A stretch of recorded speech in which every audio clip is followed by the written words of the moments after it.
Се помалку говеда и краварски фарми е секојдневната слика во Пелагонискиот регион, кој објективно е најголемиот ресурс во државата за млекопроизводство, но и за млечниот бизнис воопшто.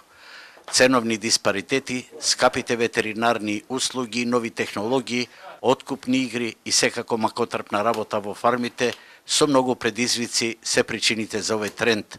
Ситнењето на фондот со говеда најмногу го чувствуваат ветеринарните станици.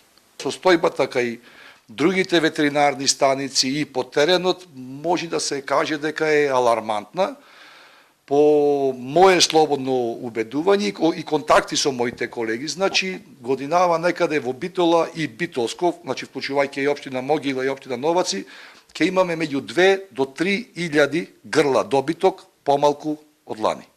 Нашата репортерска екипа деновиве истражуваше кои се феномените на овој надолен тренд. Една од најголемите причини за намалувањето на добиточниот фонд во Пелагонискиот регион е строгиот критериум за откуп на млекото, а евентуално и новите правилници тоа и ќе го забрзаат.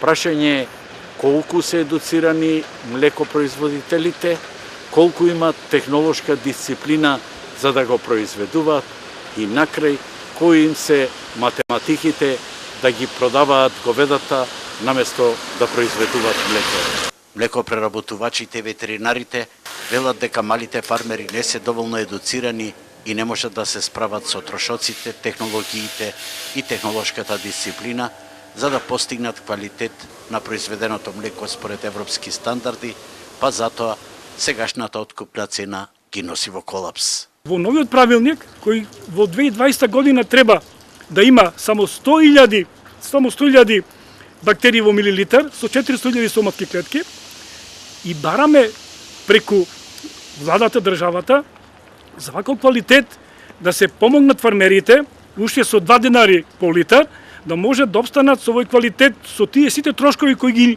ги бара самата фарма и самиот фармер. Од подрачната единица на ресорното министерство велат дека овие состојби ќе се детектираат и ќе се преземат соодветни мерки.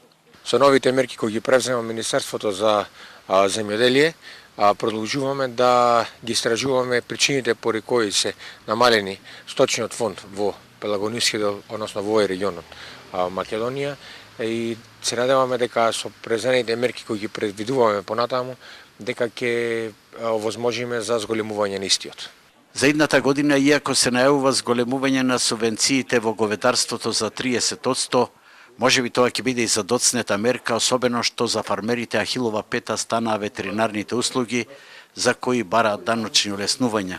Ако не се реагира правилно, суровинската основа во млечниот бизнис ќе стаса до колапс, а лошиот абер доаѓа од Пелагонија, која објективно ги има најголемите потенцијали.